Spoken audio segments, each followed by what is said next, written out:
Привет! Так получилось, что свое знакомство с беспроводными наушниками от компании KZ я начал с последней на данный момент модели под названием S2. И эти наушники мне настолько понравились, что я решил заказать на тесты практически всю существующую линейку их ТВС наушников. Благо их не так уж и много. И в сегодняшнем своем видео я расскажу тебе о модели Z1. Ну а другие две пары наушников S1 и S1D это уже тема для отдельного ролика, который выйдет уже совсем скоро.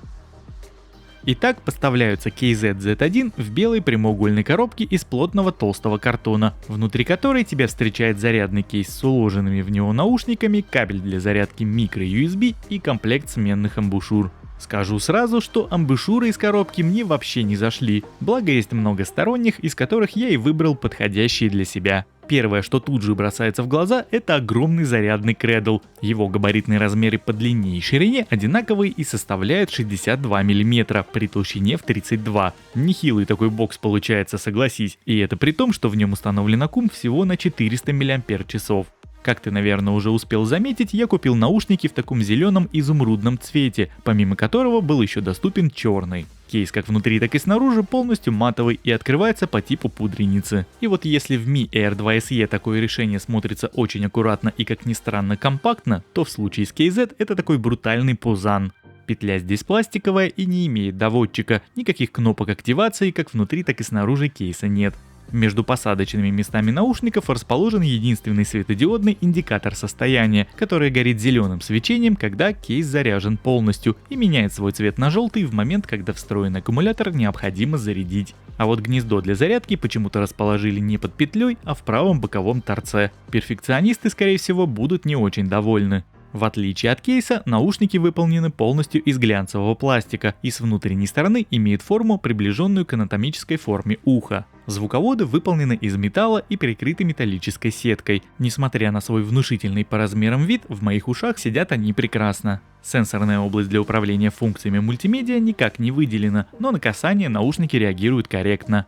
Из управления здесь имеются следующие функции. Одинарное касание запускает трек или ставит его на паузу, а во время телефонного звонка по данному действию можно ответить на вызов или положить трубку. Двухсекундное удержание отвечает за сброс звонка. По двойному тапу можно переключать треки. На правом наушнике вперед, на левом назад. Если удерживать палец на сенсорной области в течение 3 секунд, то можно позвать голосового ассистента. Управления громкостью в наушниках нет, но по тройному касанию можно активировать режим High Performance, позволяющий уменьшить задержку в играх и при просмотре роликов онлайн. Функция работает довольно корректно и хорошо. Задержки в PUBG Mobile при ее активации я на слух уловить не смог. Играть можно с комфортом, все слышно вовремя и эффект внезапного нападения врага можно быстро отразить. В YouTube, как ты понимаешь, все так же работает прекрасно. Ролики крутятся без отставания звука.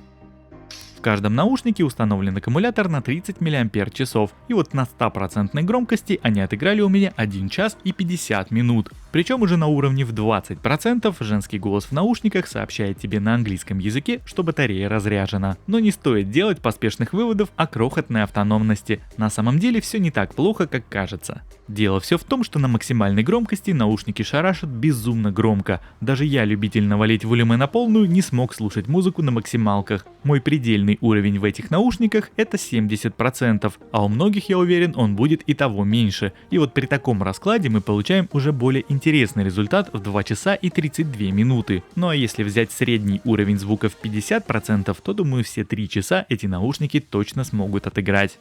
Для подключения к смартфону необходимо достать наушники из кейса. Они могут работать как вместе, так и по отдельности, если оставить один из них на зарядке.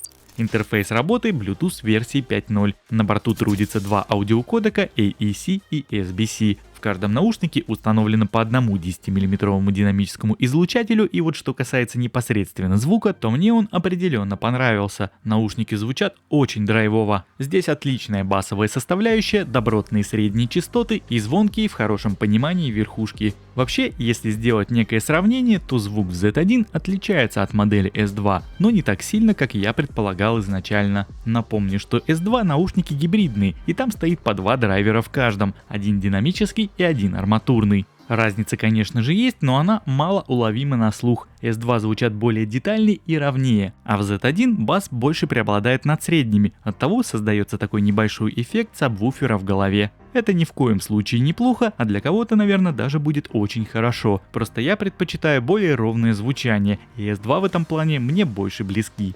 Ну а теперь я предлагаю тебе послушать, как наушники KZ Z1 работают в качестве гарнитуры. Проверяем работу микрофонов в наушниках KZ Z1. Вот таким образом они звучат в помещении. У меня здесь деревянные стены, вот такая вот акустика, небольшое эхо, скорее всего, есть. Но при всем при этом можно понять, как вас будет слышать собеседник, если вы будете разговаривать с ним по вот этим вот наушникам. Проверяем работу микрофонов в наушниках KZ Z1. Вот таким образом они звучат в закрытой машине, окна у меня сейчас закрыты, и сейчас на полном ходу я буду их открывать вот таким вот образом и создавать, чтобы задувал сюда ветер, максимум шума. Вот так вот звучат микрофоны при таком вот сценарии. Можно оценить, есть ли в них шумодавы или нет. Вот как-то так.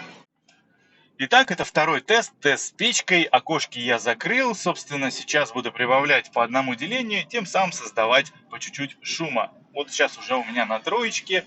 И вот так вот на четверочке максимум выдувает из печки. И вот таким образом звучат микрофоны при работающей печке. Вот как-то так. По дальности и стабильности соединения тут все по спекам. Примерно 10 метров на открытой местности держит без проблем. В доме пару стен прошибают. Кратковременные отсоединения от смартфона на данный момент мной зафиксированы не были. Даже в людных местах полет отличный. Ну и подводя некий итог, что могу сказать. В целом наушники мне понравились, звучат они прекрасно и в ушах сидят хорошо. Запас по громкости в них просто колоссальный, и мне сложно представить человека, который сможет даже 5 минут послушать в них музыку на уровне 100%. Более-менее комфортный уровень прослушивания это 50-70%. И вот при таком раскладе по автономности у них картина более-менее нормальная. Конечно, не самая лучшая, но тем не менее вменять в вину им это я не буду.